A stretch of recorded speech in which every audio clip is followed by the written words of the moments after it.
Benvidos a unha nova edición de Vigo a Debate. Nesta ocasión queremos falar dun tema que no verán pois estivo de novo de actualidade, tristemente, que esa vaga de lumes non afectou a Vigo cidade, pero sí a poboacións cercanas, como pode ser o caso de Arbo ou un en Moaña, que vimos aí en pleno verán, que incluso era curioso estar na praia e ver un fume terrible que saía dunha zona moi preto das casas, creo que foi na parroquia de Meira, en Moaña, pero sobre todo afectou a zona de Ourense, a zona do Courel, de Valdeorras. En total arderon no que vai de verán en Galicia máis de 43.000 hectáreas. Se comparamos co que sucedeu nesa vaga de lumes terrible de outubro de 2017, aí foron 50.000, é dicir, que prácticamente alcanzamos esa triste cifra neste verán. Entón, queremos preguntarnos un pouco pois, como está a situación, que pasa nos nosos montes, como están de cuidados para que evitar que isto volva a acontecer no futuro, ainda que evidentemente non depende só de nós, tamén está o clima, aunque, bueno, de todo isto falaremos con 4 invitados que están aquí para ilustrarnos sobre o tema, 2 que están aquí presencialmente connosco e 2 de maneira online. Saudamos aos que están presencialmente con nós, precisamente son 2 comuneiros. En primeiro lugar, saudamos ao presidente da Mancomunidade de Montes de Vigo, Uxío González, que tal? Moi boa tarde. Boa tarde. Está con nós tamén o presidente da Comunidade de Montes de Chan de Brito, en Nigrán, Víctor Vidal, que tal? Buenas tardes. Moi boa tarde. E temos de maneira online, está un director técnico da Asociación Forestal de Galicia, que tamén é enxeñeiro de Montes, Braulio Molina, que tal? Moi boa tarde. Boa tarde. É un das persoas que nos pode falar dende o ámbito político máis de preto, máis foi o municipio máis afectado por aquela vaga de lumes en 2017. Está con noso alcalde das Neves, Xosé Manuel Rodríguez. Que tal? Moi boa tarde. Hola, moi boa tarde a todos. Pois, en primeiro lugar, vou lanzar unha pregunta que moita xente se fai: por que se queman os montes? Porque, claro, din que prácticamente non é pola acción do clímica, de que hai unha tormenta e que hai un rayo, senón que son intencionados. Pero cando falamos de intención, logo vese que detencións hai moi poucas, e cando se fala de que hai pois, unha ola de incendiarios, logo eso en que se traduce? Porque é moi fácil dicir que hai moita xente quemando monte, pero xa digo, detencións creo que se ha ido ademais esta semana que hubo 3 por provocar incendios en Ourense e en Lugo, e sobre todo, se se quema os montes é porque unha persoa, pois ten un problema mental, unha enfermidade, ou por que se fai. Así que, veña, é unha pregunta mellor algo complicada para empezar, e veña, Uxío, te toca a ti, por só primeiro preguntar o que te lanzas aquí o Bueno, reto. a ver, salvo o lume o monte arde porque alguén lle prende, salvo raras excepcións como pudo haber este ano con algunha tormenta. Por exemplo, foi o caso de Baredo, en Bayona, que foi naquele momento das tormentas. Entón, pode haber un rayo e pode prender. Pero o resto, evidentemente, son intencionados e arde e prenden, pois, supoño que por múltiples cuestións, pero, basicamente, cando é preto das vivendas, arde porque o monte está abandonado, basicamente, onde son propiedades privadas, e que, tristemente, coincide, pois, preto das vivendas, polo menos aquí en Vigo.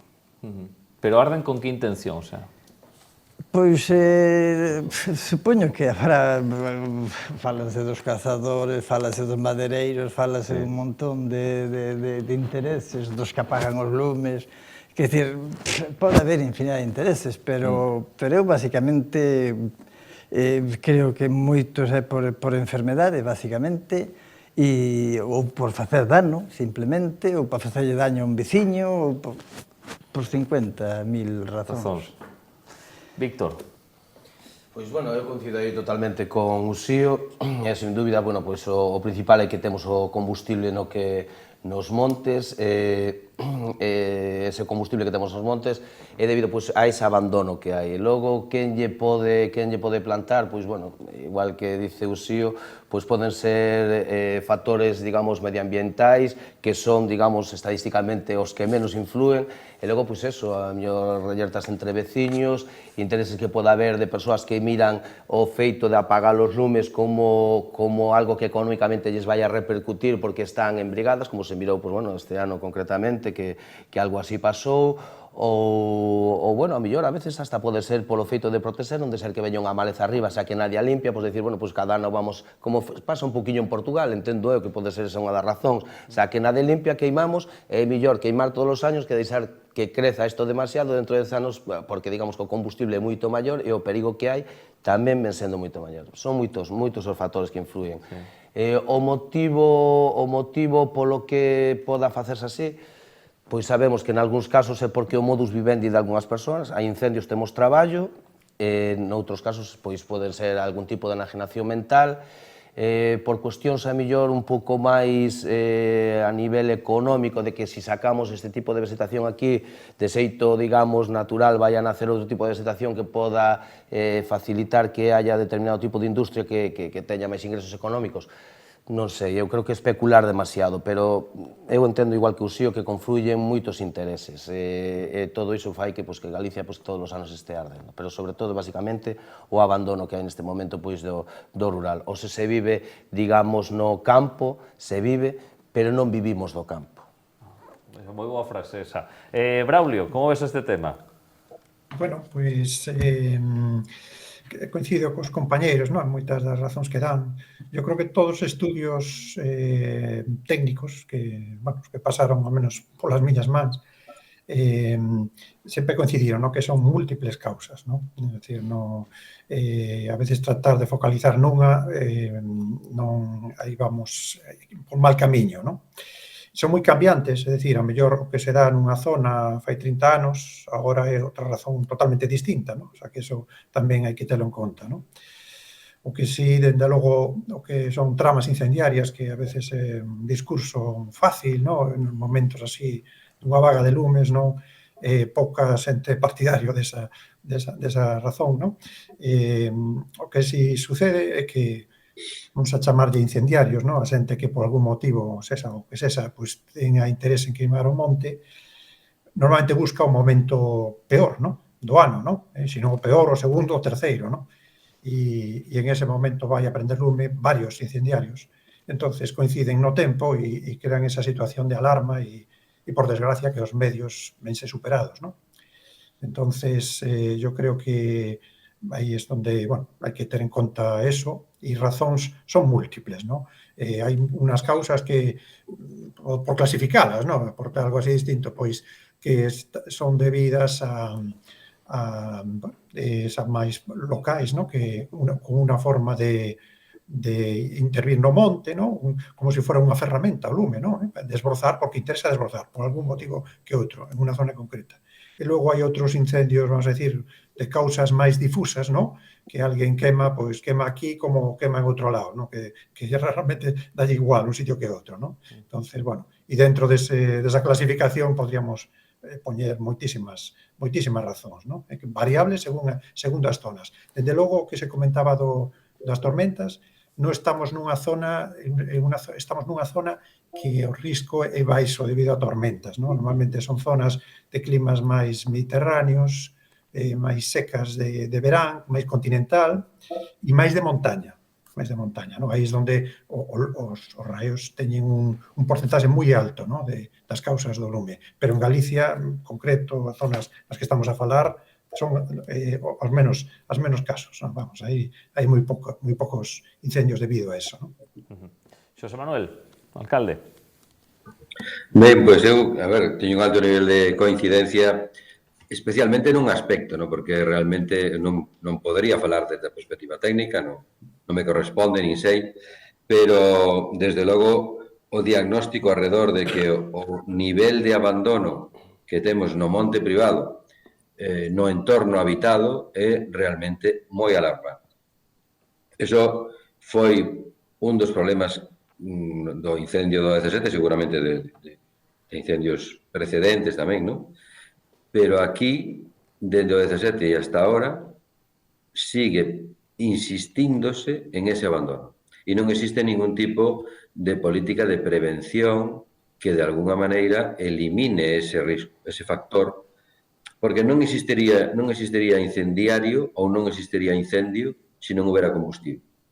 E, por tanto, eu creo que esa mirada inteligente sobre como está conformado o territorio e o grave risco que está supoñendo para a zona habitada que no seu perímetro máis inmediato estén as propiedades privadas, porque así está conformada a estructura da propiedade. Zona habitada, estructura de propiedade particular que está circundando, digamos, a zona habitada, e logo os territorios de comunidades de montes. Básicamente, era unha mirada desde arriba, esa é a estructura.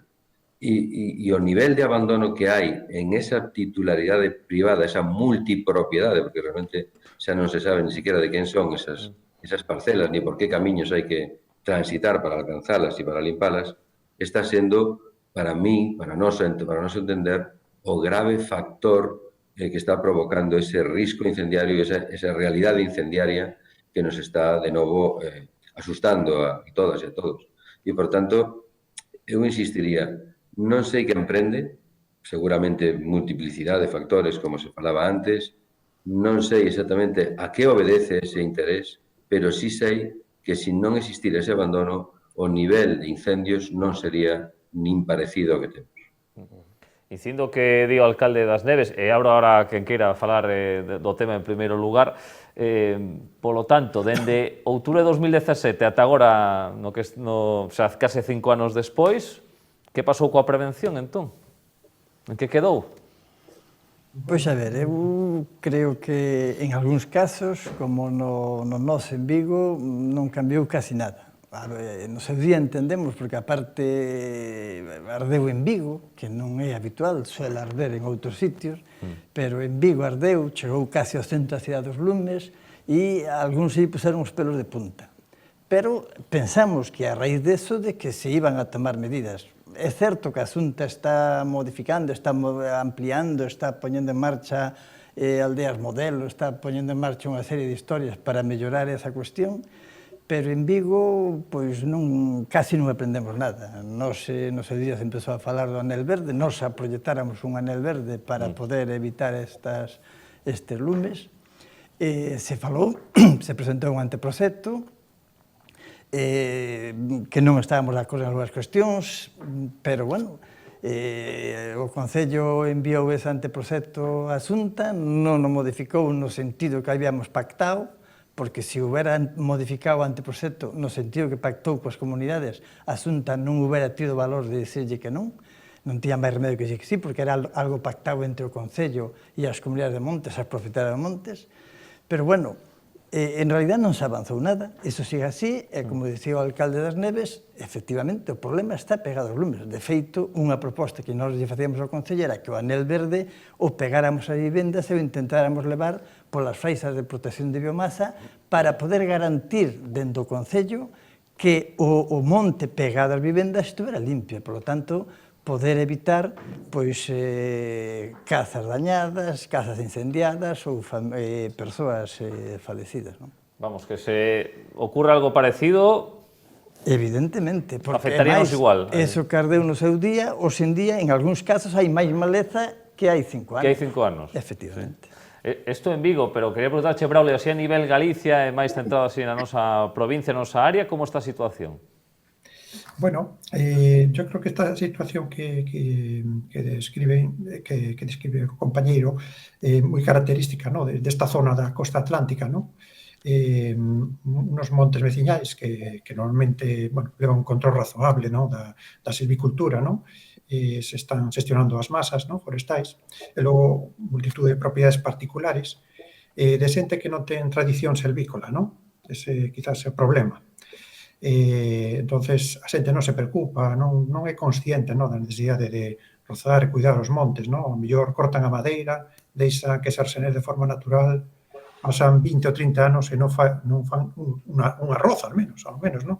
Na vida do arborado, eso que non pode ser, no? Hai que reducir a densidade do arbolado e así se evitarían moitos problemas. Pero son unidades moi pequenas, hai un descoñecemento bastante importante, a xente non sabe onde ten as fincas que veñen de herdanzas, non?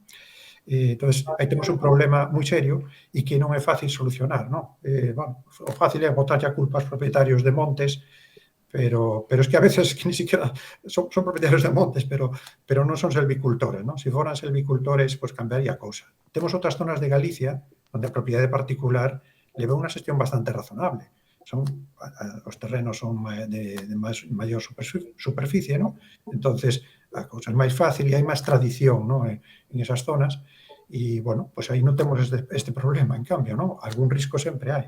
Os incendios, cando veñen en situacións extremas de clima, é moi difícil evitar, ¿no?, a propagación do lume e se ven, ¿no?, cando veñen unha vaga de lume se queiman plantacións ben cuidadas e desbrozadas tamén, ¿no?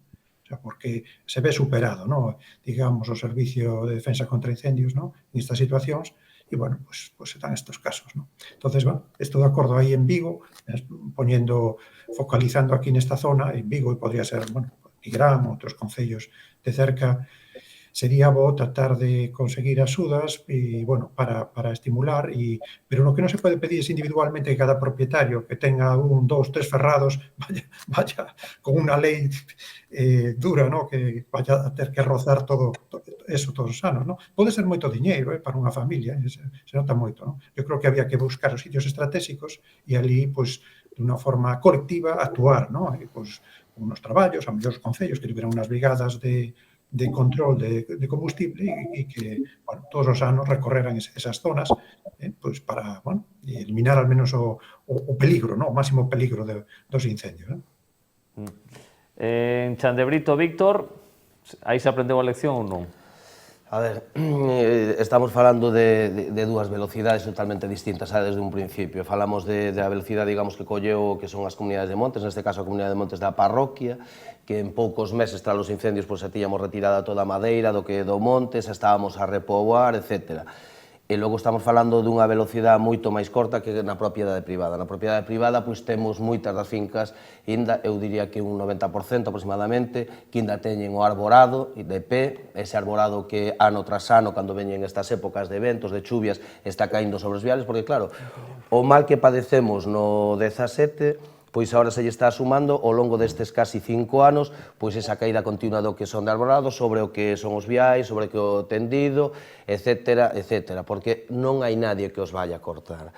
En moitos dos casos hai certa desidia, o único que a preocupación que hai é cando cae un árbore sobre un vial que non se pode transitar por el, chámate a mellor o veciño propietario desa finca da que cae o árbore, pedindo que vayan a despesala que a esa carretera, esa estrada. Pero hasta aí, casi 5 anos despois, nadie se preocupou por retirar ese árbore de aí. Ao longo destes 5 anos foi unha cousa bastante continuada, de zonas de arborado de fincas privadas. No monte comunal, pois xa levamos plantado nestes anos máis de 35.000 árboles, especies autóctonas, especies que non son pirófitas, feitos retranqueos, digamos, onde había plantacións cerca do que son do tema das viviendas, cerca de núcleos, cerca de viales, quédanos muitísimo por facer, estamos falando tamén de que a filosofía un poquinho do tema que creo que é onde se peca, é no aspecto de que a prevención é cara.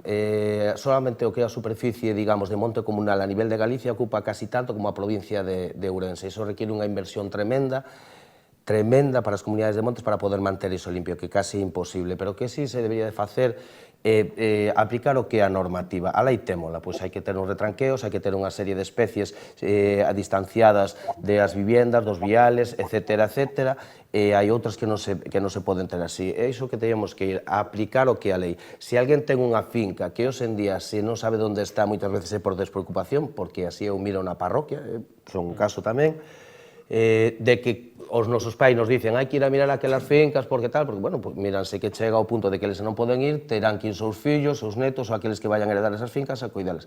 E hai unha desidia total e absoluta por iso. E cada vez as zonas de núcleo que antes estaban despejadas porque había uns campos que se traballaban, hoxe se están enchendo de maleza e cerca de máis do que son das viviendas. E logo eso, o factor, digamos, da prevención, non conta con tantos, non sei se non conta con tantos cartos, pero sí que non é tan visible, digamos, como a extinción. A extinción é unha cousa que a nivel político, digamos, pois debe de sumarlle máis votos, porque o espectacular de mirar pasar helicópteros, avións, de que unha cousa inmediata, parece como un incendio, hai que acudir e ali se apaga, pois parece que é unha cousa como máis visible. E o que é a extinción non é unha cousa que hai que facer ao longo do ano, unha cousa máis silenciada, e supoño que eso tamén fai que, bueno, que non se teña tanta en consideración. Xosé Manuel, as Neves como está 5 anos despois?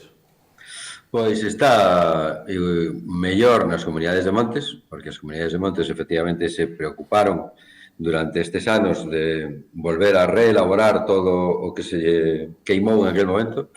Se lle queimou a planificación porque se lle queimou o monte, por tanto, tuvieron que reelaborar por completo toda a planificación forestal, volver a plantar, e hai moitas plantacións e, ademais, moitas plantacións con bo criterio, quero dicir que se utiliza unha maneira de facer que en gran medida vai a eliminar ou pretende eliminar riscos que ao mellor anteriormente existían, ¿no? Discontinuidades, tipos de masas, as especies que se escollen, os lugares de ubicación, os accesos. E creo que en ese terreo, como coincidindo con o que dicía Vítor Uxío, efectivamente se está traballando desde a perspectiva das comunidades de montes a unha velocidade moito máis eficiente, digamos, que o que diagnosticamos a respecto do privado. A masa forestal do privado é moi preocupante para nós. O sea, está con unha densidade brutal. Os esqueletos dos eucaliptos, basicamente, que arderon no 17, en moitos casos siguen estando ali. E onte precisamente, estivemos levantando árboles de vías municipais que caeron como consecuencia de que levan queimados desde o 17 e non se retiraron e caen das vías. Nos fixéramos unha campaña de retirada de árboles cerca de vías, retiramos non sei cuántos centos deles, pero efectivamente non chegamos a todo, non entramos máis alá de mellor 2 ou 3 metros no perímetro das vías en os lugares que considerábamos máis peligrosos ou con máis risco, pero quedan centenares deles que habría que retirar. Eu quería chamar a atención sobre dúas cousas. Falábamos ahora a respecto da prevención, ¿no? A prevención e digamos, o modelo que debe utilizarse para que esa prevención sea eficiente e as terras en abandono deixen de estar. Claro, é unha ecuación complexa, se leva debatido moito a nivel parlamentar e hai distintos posicionamentos dos técnicos e políticos a como debe de abordarse. Pero eu creo que hai algo que é fundamental e é que hai unha realidade incontestable, o abandono é incontestable. As razóns poden ser múltiples, non hai que botarlle a culpa, non quero botar nin poñer a culpa ou a responsabilidade, mellor dito, solamente nos propietarios ou propietarias desos terreos. Hai algúns que queren acceder aos seus terreos e físicamente non poden entrar, porque os camiños están intransitables, os montes que preceden ao seu están en abandono e é moi difícil entrar en eles. Hai unha multiplicidade de factores que provocan que ese abandono sexa exponencial. Cada vez se incrementa máis e, como decía ahora Víctor, incluso no núcleo rural, onde se pode construir, empeza a haber un nivel de abandono moi preocupante en algúns lugares. Eu creo que todos esos factores nos van a obligar a ter unha mirada diferente da que se ten actualmente na Lei de Movilización de Terras. Porque, efectivamente, sí que, digamos, se intentou traballar na idea de que con a construcción de alguna aldea modelo, ¿no? Esos perímetros alrededor de lugares habitados que se recuperan para o seu uso. Nos aquí nas Neves estamos traballando desde hai moito tempo en intentar conseguir que se leve a cabo unha e esperemos que o consigamos, porque é un espello que o mellor podría servir, as propios polígonos que se pretenden poñer en marcha para recuperar tamén as terras, pero o mecanismo que se ten diseñado para que eso se consiga é francamente farragoso e moitas veces, digamos, a resistencia numantina de algunha persoa ou de algún propietario ou propietaria que por alguna razón non quere, non pode ou simplemente non se entera de que ten que contribuir coa súa firma para que eso se poida levar a cabo, impide que teñamos unha protección colectiva e unha recuperación colectiva dese ámbito. Por tanto, eu creo que hai que rediseñar políticamente como queremos recuperar ese territorio privado que está en abandono e sin que os propietarios ou propietarias perdan esa condición, o sea, manteñen a propiedade, pero que se sexa moito máis automático a declaración de abandono e, por tanto, a posta en disposición desas superficies para proxectos que poidan recuperar ese ámbito para que teñan un valor económico e, por tanto, un valor tamén ambiental, de protección do entorno e das persoas, e incluso desde o punto de vista paisaxístico e turístico, se queremos verlo en esa esfera completa, ¿no? Eu creo que hai que ter máis valor, ser máis agudos, digamos, na determinación de como se teñen que incorporar esas terras a esa posibilidade de uso. Porque de nada sirve, e xa deseo pasar a seguinte cuestión, digo que de nada sirve ou de pouco sirve, ¿no? Que fagamos esa declaración de parroquias priorizadas e, por tanto, a través de SEAGA ou de outro instrumento, se empecen a limpiar as franxas de protección. Si esas franxas de protección non se replantan ou non se utilizan para outra cousa. Porque que ao cabo do ano que ven, o seguinte ano ou no outro, vamos a volver a ter que volver a invertir cantidades inxentes de diñeiro para poder levar a cabo a limpeza desas franxas perimetrais. Necesitamos ter unha utilidade dese terreno. E se limpamos unha superficie importante alrededor dos núcleos, temos que darlle un uso. Temos que conseguir que teña un uso diferente. Non podemos limpar o eucalipto, cortalo polo pé, pero permitir que siga brotando o ano seguinte. Porque sabedes, bueno, coñecedes muitísimo mellor que eu, seguro, que o ano seguinte imos ter unha cantidad moito maior aínda de ese árbol brotando naqueles sitios onde os estivemos limpando. Creo que necesitamos esa combinación. Ser capaces de que os terreos en abandono teñan, unha vez declarado abandono, automáticamente pasen, e sin necesidade de manifestación de vontade, pasen a ser susceptibles de un uso público sin perder a propiedade.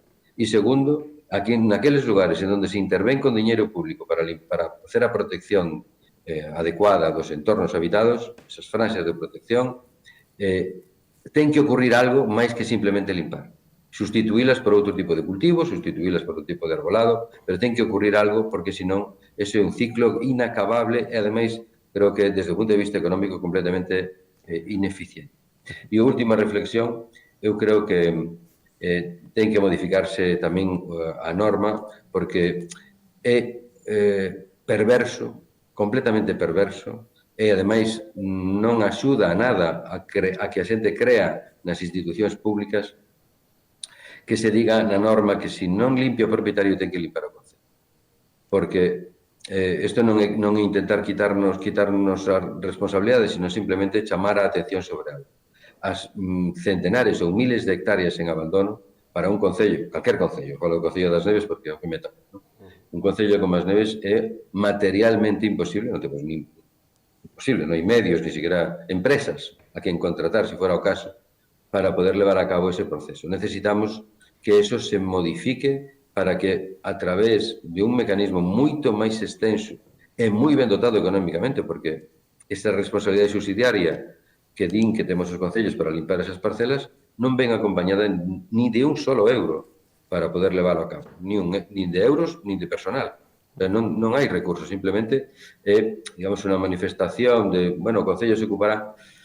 Eso é ineficiente, a xente non cree, o concello non o podemos facer e a xente deixa de creer na capacidade que ten a administración para levar a cabo as súas obrigas. E, por tanto, eu creo que hai tres dimensións da norma actual ou do proceso actual de conformación do paraguas normativo que regula o uso das terras debe de ser profundamente revisado e traballar con unha perspectiva moi parecida á que estamos tendo, pero con moito máis incisiva, con moita máis rapidez e que impida eses bloqueos de minorías que perjudican a maioría.